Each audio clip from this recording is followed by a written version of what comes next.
Hello everybody and welcome back to another video. And today I present to you Bear Moze, a hybrid Iron Cub build utilizing the Terror Anointment in 3 different ways. But before I get into that, I would like to do a quick rundown of my skill trees, and then I'll get into my gear setup, and then a brief explanation on why I use the anointments that I use, and then I will leave you guys with a little bit of footage. So let's get right into it. Now, the skill tree showing on screen right now is going to be the main skill tree for the build. Because I'm running a hybrid setup, I'm going to want to keep Iron Cub out as much as possible, so the skills that I did take in this tree is there to utilize him being out for maximum time.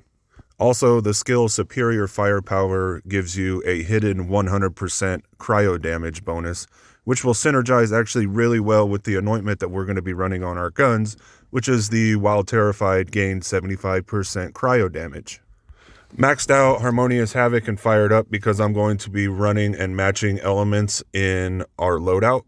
So you'll get around a 50 to 60% bonus from Harmonious Havoc, and you get up to a 25% fire rate bonus from Fired Up. And big surplus for the crazy mayhem scaling, added incendiary damage that you get when Iron Cub is going to be on cooldown. Moving on to the blow everything up on the screen tree. Basically checked all boxes when it comes to the Demolition Woman tree.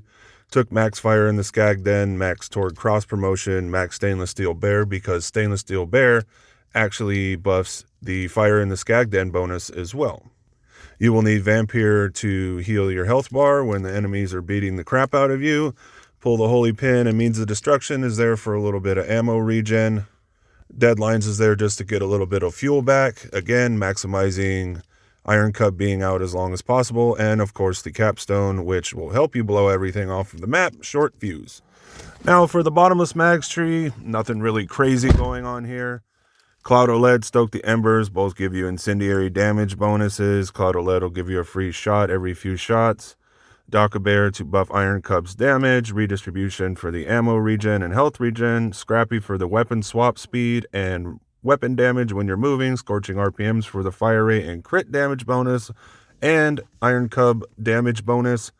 Very, very good skill of Moses and really big guns. And we're also taking the minigun augment for Iron Cub, as well as General Winter for its augment.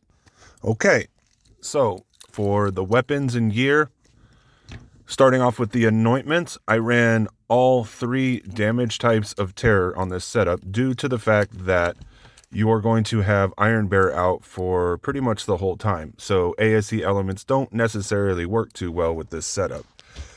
On your guns, you're going to want to take Terror Cryo, which gives you 75% cryo damage bonus while terrified. On your shield or on your grenade, you're going to want to take Terror Ammo Regen, and same goes for Terror Damage and Fire Rate.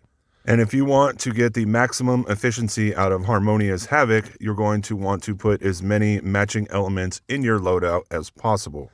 You will get 10% gun damage per matching element in your loadout. So the shield, grenade, and the gun should all have a matching element. Now the thing that really brings this together is you're going to need a face puncher with the anoint. Melee attacks have a 25% chance to proc terror. And with a times 14 face puncher, each pellet will give you that percentage chance to generate terror. Terror stacks 3 times for a total duration of 18 seconds. For the Relic, I would recommend running the Icebreaker Victory Rush because it gives you a higher chance to freeze. And try and get something with area of effect damage. If you're running something like I run right now that you see with radiation, it definitely buffs the rad explosions that you get when you kill an enemy. The grenade is not a hugely essential part of this setup, but I would recommend the Hex or Cloning Maddening Tracker. For shields, Revolter, Old God, etc., etc., anything that comes with the anointment that I mentioned earlier will be just fine. As for the class mod, I recommend the Flare class mod or the Minesweeper, the Flare being the main one. You'll get up to 100% damage while Iron Cub is active, decreasing over time as his gas bar goes down. The Minesweeper is also effective. However, the Minesweeper grenades will proc when Iron Cub is shooting as well, and he will off himself like he's really, really good at doing. But that's the setup. I hope you guys enjoy it. If you like the video, definitely hit a like and be sure to subscribe. And I'm going to leave you now with the gameplay footage. Have a good one, everybody. Take care.